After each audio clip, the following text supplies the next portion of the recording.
앞에 서론 부분만 읽겠습니다. 다 같이 시작. 출애굽은 긴긴 애굽의 노예 생활에서 풀림을 받았다는 의미에서 해방이었습니다. 그래서 출애굽은 정치적이었습니다. 그러나 출애굽은 정치 이상의 사건이었습니다. 노예들이 한 민족으로 태어나는 구원의 사건이었기 때문입니다. 그때부터 500년 전에 하나님께서 아브라함에게 약속하셨던 민족이 지금 막 태어나고 있었기에 그것은 구원의 사건이었습니다. 이때 하나님은 역사의 무대 위에 친히 뛰어들어서 구원을 지휘하셨기 때문입니다. 연출해서 주역이 되어서 이 일을 행하셨습니다.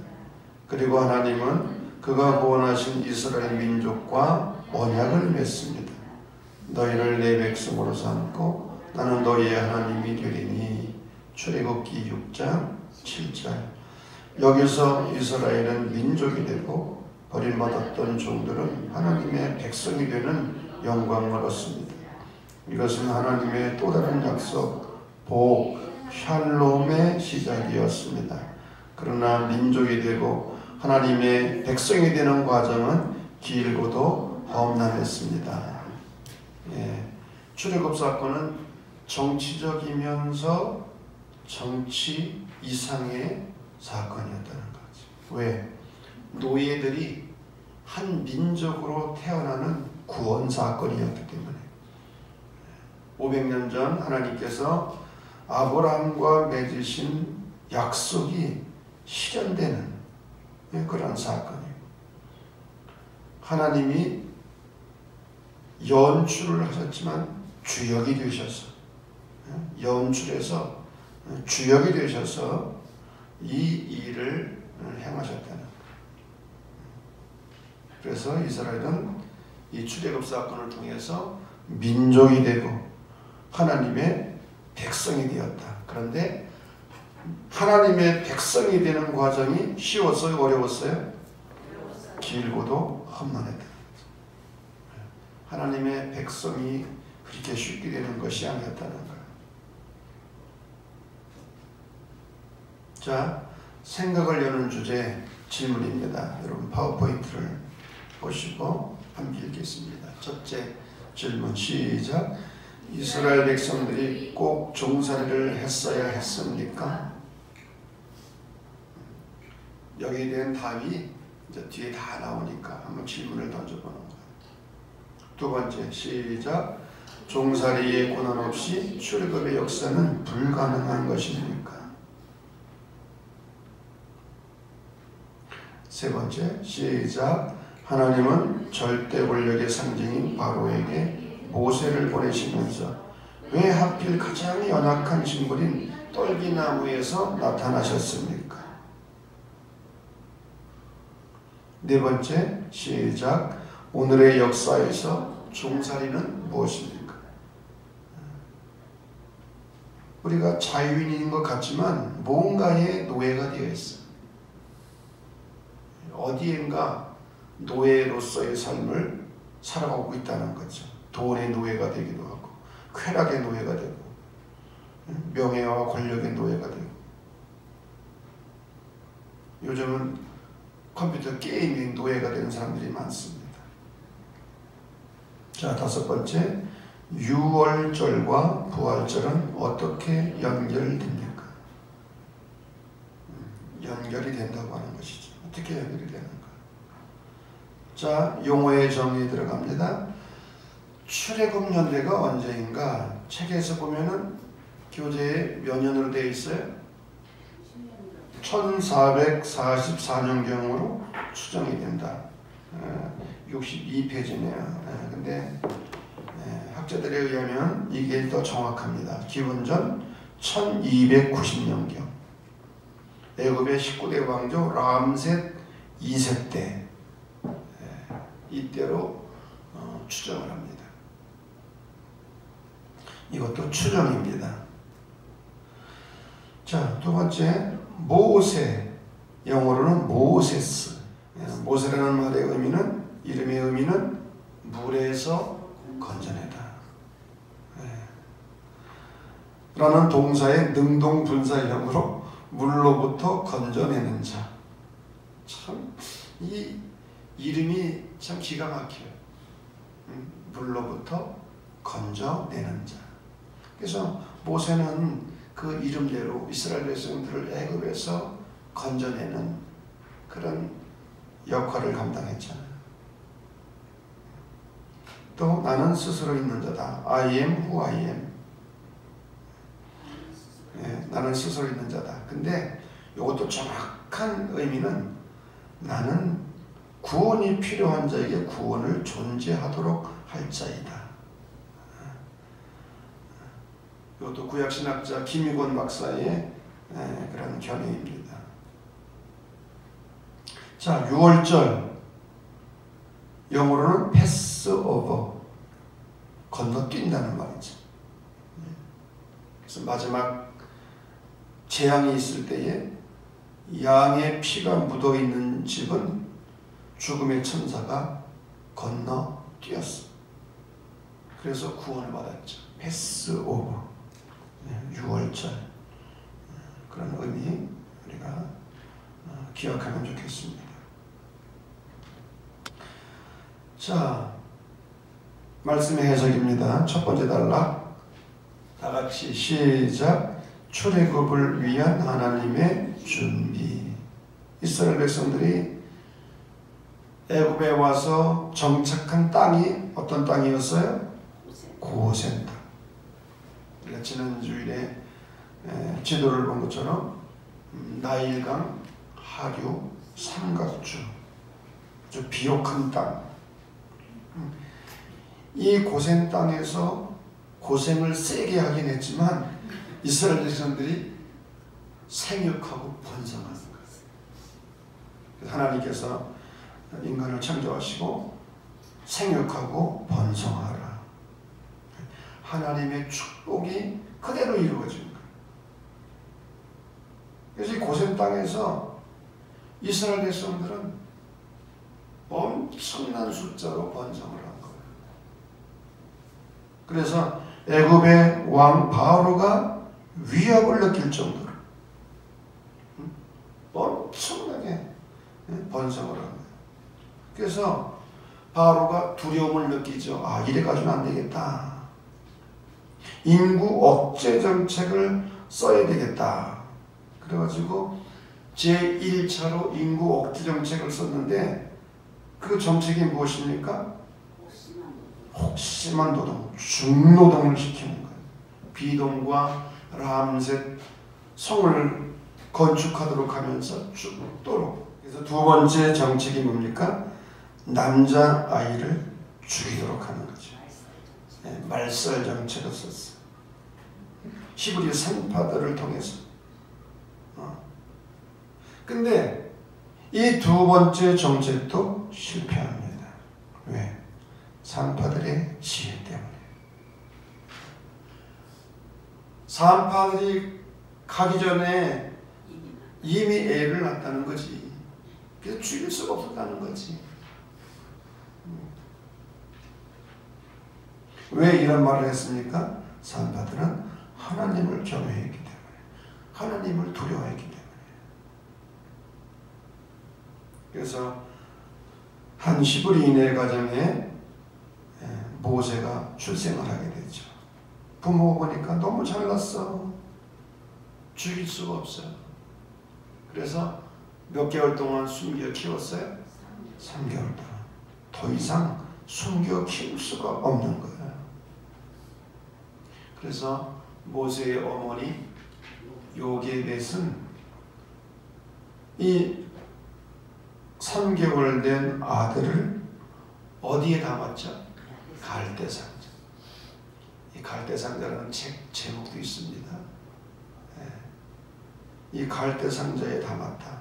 근데 갈대상자의 의미가 뭐냐?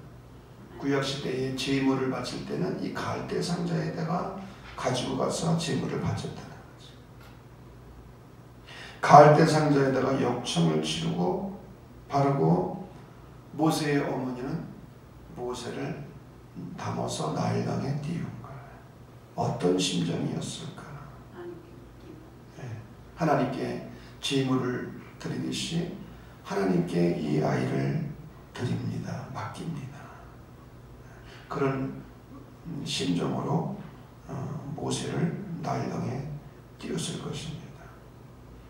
그런데 이 아이를 누가 발견을 했어요? 바로의 딸이 발견하고 공주가 발견하고 데려다가 키운 거예요. 그래서 애굽의 최고의 학문을 공부하게 하고, 그래서 모세는 바로 공주의 아들로서 최고의 학문을 공부했을 뿐만 아니라 어머니의 젖을 먹으면서 컸잖아요. 돈 받고. 여러분 돈 받고 저기 자식 낳고 젖 먹인 사람 있어요? 근데 요게벳은 이 아이를 키운 거지. 젖을 먹이면서. 그러면서 신앙 교육을 시킨 거지. 민족이 어떤 민족인지.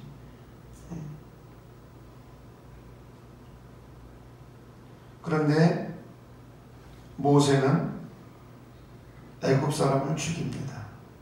그렇죠? 자기 동족을 억압하는 그 애굽 사람을 보고 혈기를 가지고 쳐서 죽이고, 그것이 탄로가 나가지고 어디로 도망을 쳐요? 미디안 광야로 도망을 치는 거예요. 그래서 미디안 광야에서 40년 동안 힘든 시간을 보낸 거죠. 광야의 시간, 양을 치면서. 광야는 고독의 장소고 침묵의 장소고 기다리는 장소. 특별히 모세는 양들을 치면서 섬김을 배웠어요. 섬김. 그런데 어느 날 모세가 미디안 광야에서 양을 칠 때에 떨기나무 위에 불이 붙은 겁니다. 이 떨기나무는 광야에서 흔히 볼 수 있는 가시덤불과 같은 나무예요. 가시덤불. 정말 보잘것없는 나무입니다. 나무라고 말할 수도 없죠. 날이 뜨거우니까 이 가시덤불에, 이 떨기나무에 불이 붙는 경우가 종종 있었어요. 근데 문제는 불이 붙었는데 그 불이 꺼지지를 않는 거예요. 그래서 모세가 그 불 붙는 떨기나무 앞으로 가게 되죠. 자, 아까 질문에도 나왔습니다만 왜 하나님은 그 보잘것없는 떨기나무에서 당신 자신을 계시하셨을까? 이 떨기나무는 애굽에서 고난받는 이스라엘 민족을 상징하는 겁니다.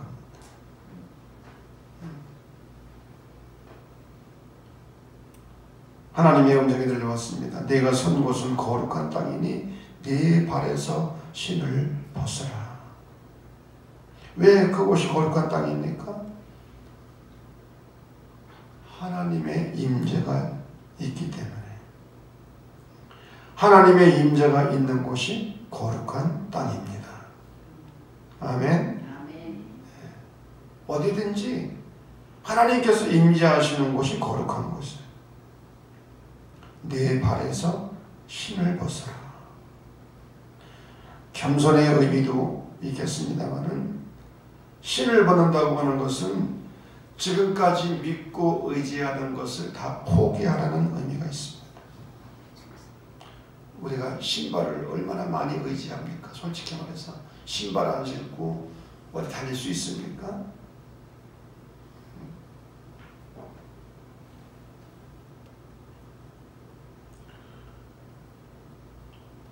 엉거주춤 서 있는 이 모세에게 하나님께서 말씀하시죠. 이제 가라. 내가 너를 바로에게 보내어 내 백성 이스라엘을 애굽에서 인도하여 내게 하리라. 가라는 거예요.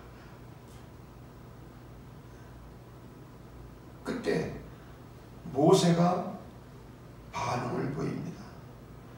아니 내가 누구이기에 가서 그 일을 합니까? 내가 누구이기에 어떻게 그 엄청난 일을 해낼 수가 있겠습니까? 하나님께서 말씀하시죠. 내가 반드시 너와 함께 있으리라. 그러면서 함께 하심의 증거로 지팡이가 변하여 뱀이 되고 또 뱀의 꼬리를 잡으니 지팡이가 되는 그런 기적. 손을 보니까 나병에 걸렸어요. 품속에 넣으니까 넣다가 빼니까 또 나았어요. 나일강물이 피로 변하는 그런 기적들. 그런 기적들을 보여주시면서 내가 너와 함께 할 것이다. 그래도 모세가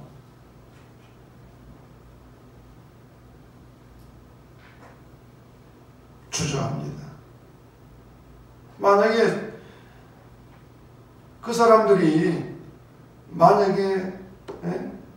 장로들이 너를 보낸 그분의 이름이 뭐냐고 하면 내가 뭐라고 대답을 하겠습니까?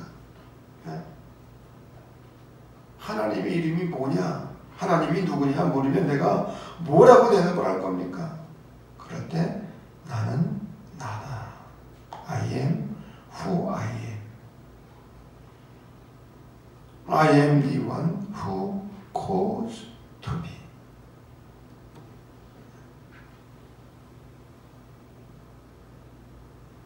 나는 스스로 존재하는 자다. 그랬더니 모세가 또 주저를 합니다. 나는 말을 잘하지 못하는 자입니다. 이제 가라. 내가 네 입과 함께 있어 할 말을 가르치리라. 그랬더니 모세가 또 주저하면서 대꾸합니다. 오 주여 좀 보낼 만한 자를 보내소서. 그랬더니 하나님께서 화를 내셨어요. 아니 말 잘하는 내 형 아론이 있지 않느냐. 아론. 결국은 이 모세가 하나님의 등에 떠밀려서 애굽으로 가는 거예요. 근데 달라진 게 하나 있었어요. 양을 치던 지팡이가 무슨 지팡이가 되었어요? 옛날에 양을 치던 모세의 지팡이가 누구의 지팡이가 되었어요? 하나님의 지팡이. 그래서 모세의 손에는 하나님의 지팡이가 항상 들려져 있었어요. 기적을 행할 때마다. 홍해를 건널 때도 그렇고 반석을 칠 때도 그렇고. 하나님의 지팡이는 리더십의 상징입니다. 하나님이 주신 리더십.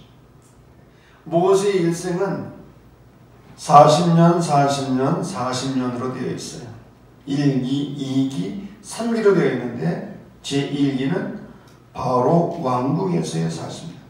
애굽에서 최고의 학문을 공부하고 나는 뭐든지 할 수 있다고 이때는 생각을 했어요.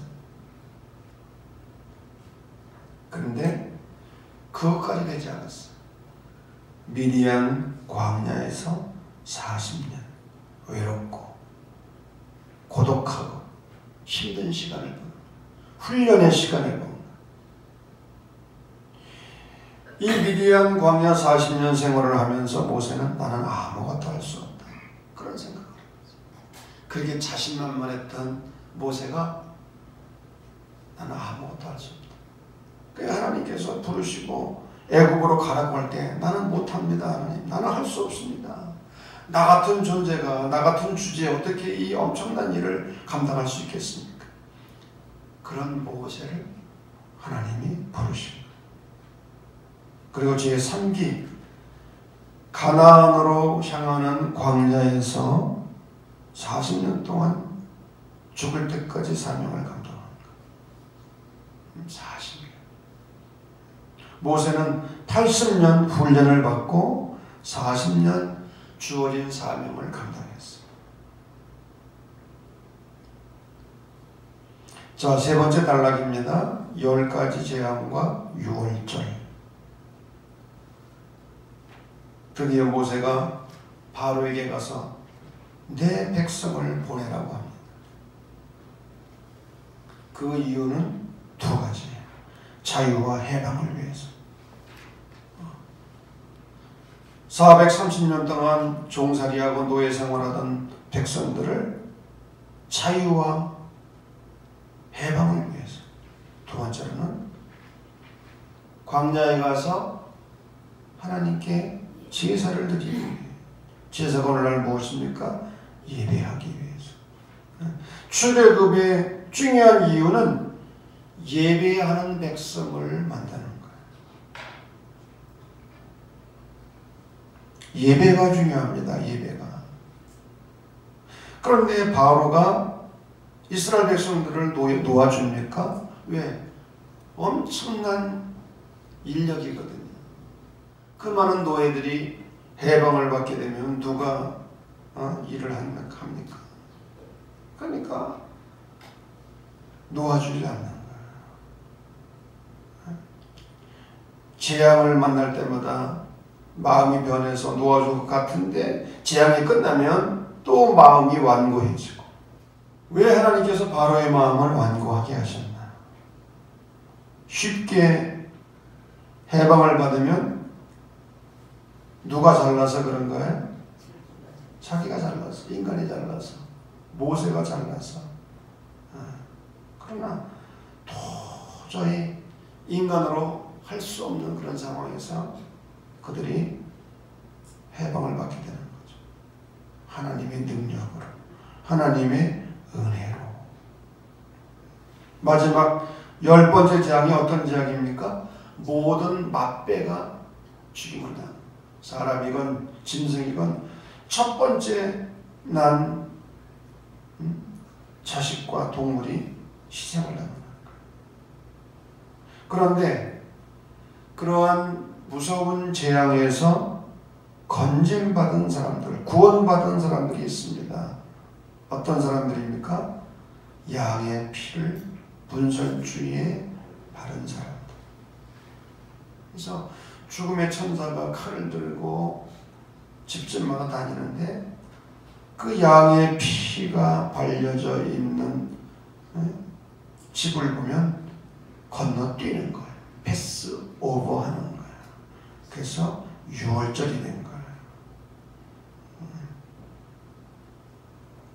그래서 이 유월절에는 양의 고기를 먹습니다. 무교병이 뭐죠? 병자가 떡병자인데 누룩을 넣지 않은 딱딱한 맛이 없는 그러한 떡입니다. 쓴나물 먹어요. 허리에 띠를 누르고 신발을 신고 손에 지팡이를 잡고 급히 먹습니다. 왜? 상황이 급하니까. 애굽에서 탈출을 해야 되니까 얼마나 상황이 급해요. 근데 중요한 것이 하나 있습니다. 그것은 역사적 기억입니다. Historical remembrance. 나이가 제일 어린 자녀가 아버지에게 4가지 질문을 던지면 아버지가 대답을 하는 거예요. 왜 오늘 밤입니까? 그러면 아버지가 대답합니다. 출애굽의 밤을 기억하기 위함이다. 왜 쓴나물을 먹습니까? 노예되었던 우리 조상들의 아픔을 기억하기 위함이다. 왜 소금물에 담가야 합니까?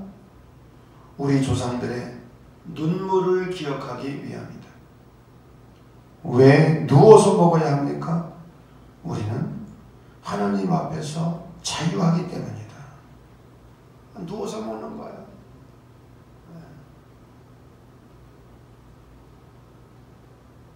그래서 자손들로 하여금 그 옛날의 구원 사건을 기억하도록 하기 위해서 흠없고 일련된 어린 양의 피를 문설주에 발랐다. 이것은 예수 그리스도의 대속 사건을 의미하는 것이죠. 그래서 이 유월절 사건과 예수 그리스도의 십자가 사건과는 관계가 있는 거예요.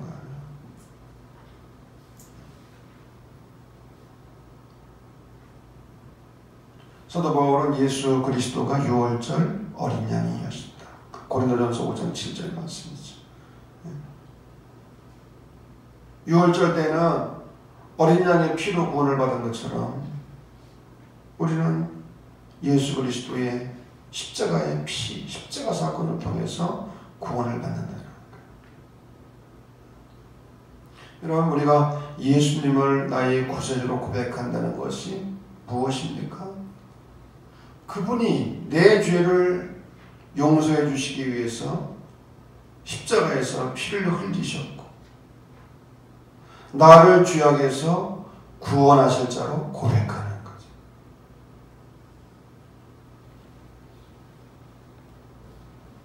이런 고백이 있을 때에 진정한 거듭남의 사건이 일어나는 거예요. 예수님을 진정으로 나의 구세주를 믿고 고백할 때에 영적인 거듭남의 사건, 출애굽 사건이 일어나게 되는 거예요.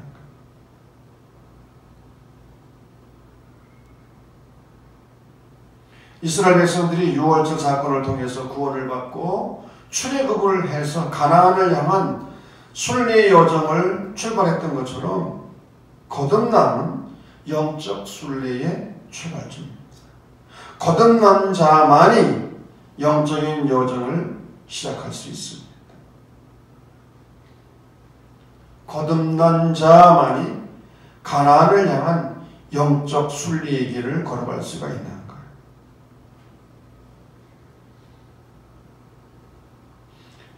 마지막 네 번째 단락입니다. 바다에서의 구원.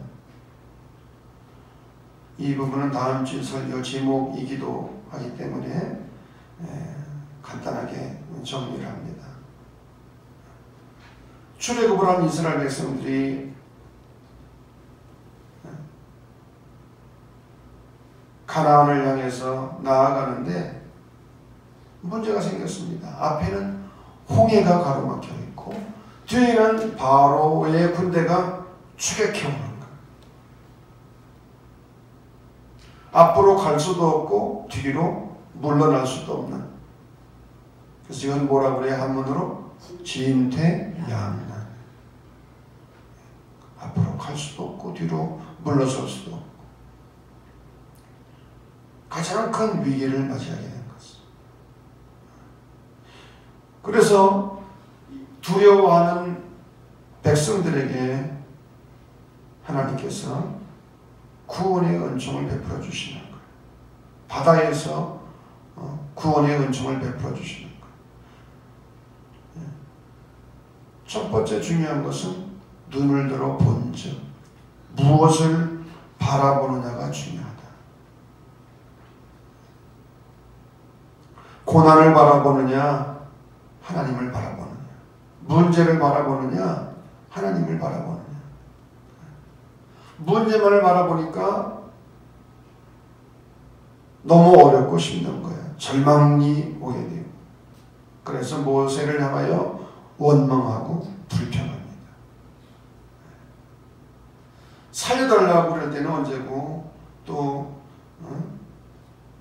구원받아서 출애굽을 하여 자유인이 되었는데 조금 어려운 일이 있으니까 원망하고 불평하는 이게 이스라엘 백성들의 특징이었어요. 원망하고 불평하는 것.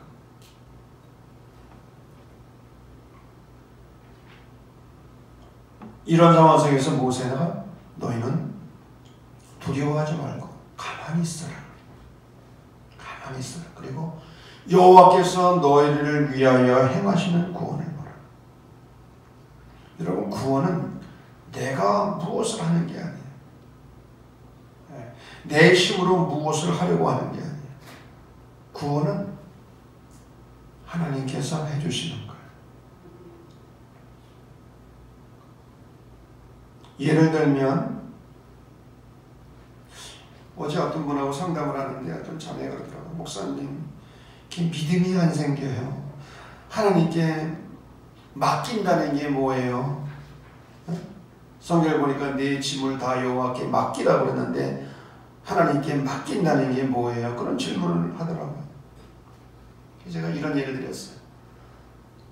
수영을 할 때 물속에 들어가서 내가 살려고 발버둥 치면 빠진다. 그런데 물에다가 내 몸 힘을 빼고 완전히 맡기면 몸이 떠요. 그래 안 그래?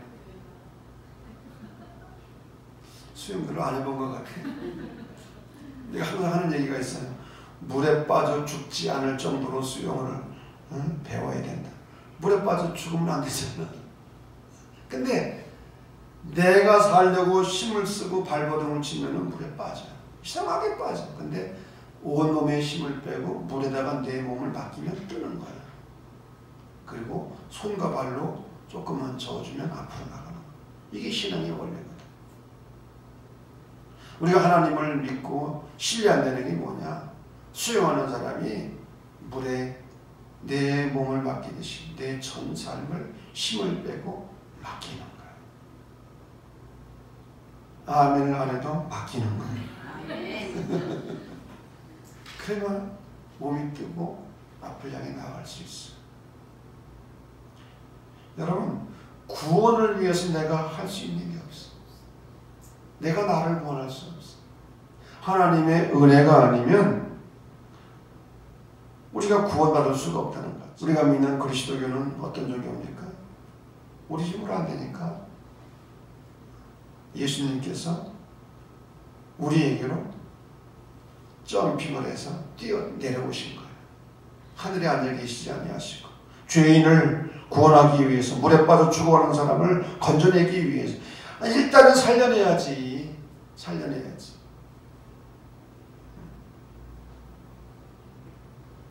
구원을 위해서 인간이 할 수 있는 게 없어요. 하나님께서 하시도록 맡겨드리는 거예요. 그래서 모세가 말합니다. 너희는 두려워하지 말고 가만히 서서 가만히 있으라는 거예요. 여호와께서 오늘 너희를 위해서 행하시는 구원을 보라. 그리고 세 번째로 앞으로 나아가라.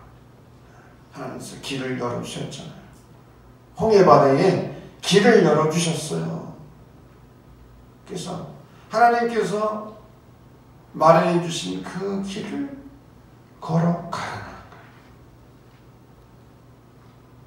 그럴 때 홍해가 갈라지고 여러분, 하나님께서 앞으로 나아가라고 말씀하실 때 걸어가는 것이 믿음입니다. 여러분, 요단강을 건널 때도 요단강 물이 처음부터 이렇게 멈추지 않았어요. 믿음의 발을 내디딜 때 물이 멈춘 거예요.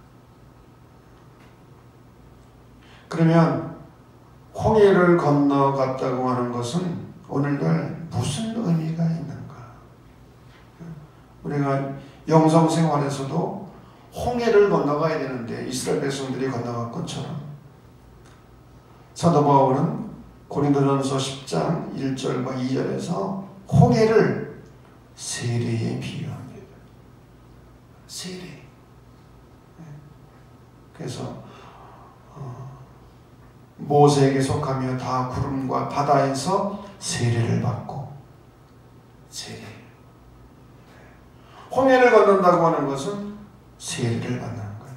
세례의 의미가 뭡니까? 옛사람이 죽고 새사람으로 거듭나는 의식입니다. 세례는 죄악된 삶과의 완전한 결별을 의미합니다. 그리고 믿음으로 하나님께서 약속하신 가나안을 향해서 전진하는 거예요. 세례가 중요합니다. 세례. 자, 오늘 교재의 몇 가지 신학적 의미를 살펴보도록 하겠습니다.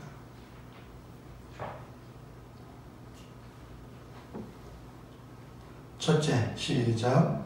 출애굽 사건은 구약에 나타난 가장 크고도 중요한 구원 사건이었다. 가장 중요한 하나님의 구원 사건.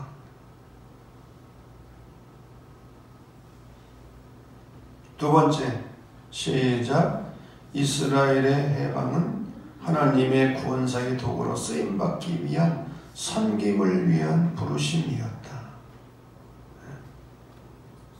섬김을 위한 부르심. 하나님은 이스라엘 백성들을 통해서 온 민족을 구원하기를 원하신 거예요. 하나님의 구원사로 이스라엘 백성들을 쓰시기를 원하신 거예요. 그 당시 사회에서 95% 이상이 노예들이었어요. 종살이를 했어요.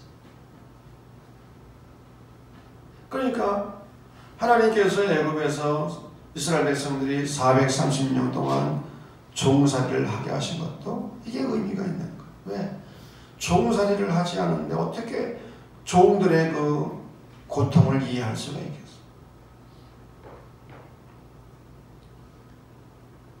자, 세 번째, 시작.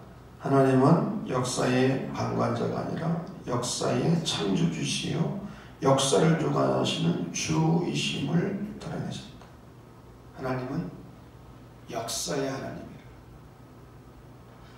저 하늘 위에 앉아 계셔서 이 세상을 바라만 보고 계시는 그런 하나님이 아니라 이 역사에 친히 개입하시고 활동하시는 그런 하나님. 중요한 얘기입니다. 네 번째, 시작. 하나님과의 만남은 역사 변혁으로 이어져야 한다. 그 다음 호렙산에서 모세를 부르신 하나님은 모세가 오야금 역사의식과 역사에 대한 책임에 눈뜨게 하시고 참여토록 하셨다. 하나님이 역사의 하나님이신 것처럼 우리가 오늘날 예수를 믿고 신앙생활하며 살아간다고 하는 것은 역사의식을 갖는 거예요. 역사에 대한 책임을 가지고 살아가는 거예요. 우리가 고백하는 하나님의 나라는 저 죽은 다음에 가는 그 나라가 아니라 이 땅 위에서 하나님의 사랑과 정의가 세워지는 그런 나라, 그런 나라를 만드는 것이 하나님의 나라죠.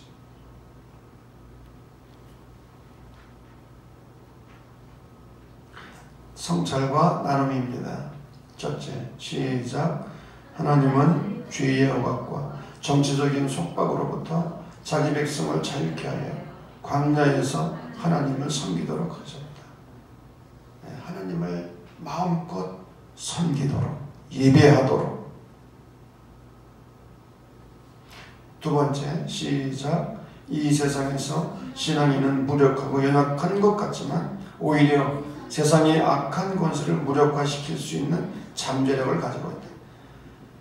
하나님은 가장 약하고 보잘것없는 사람 그리고 민족을 선택하셔서 당신의 백성이 되게 하십니다.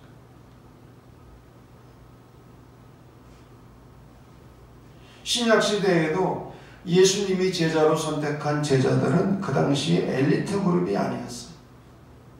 어부들, 주로 어부들. 사회적으로 정말 무시당하고 소외당하던 그런 사람들.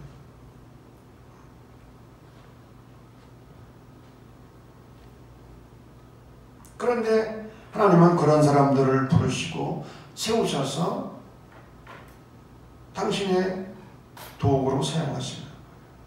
자, 세 번째, 성찰과 나눔. 시작. 출애굽은 구원사에서 가장 결정적인 사건으로 결국은 그리스도 사건과 연결됩니다. 중요한 겁니다. 네 번째, 시작. 나는 유월절의 체험이 있는가? 거듭남의 체험이 있는가? 그리스도의 피가 내 죄를 용서하신다는 그런 고백이다 이게.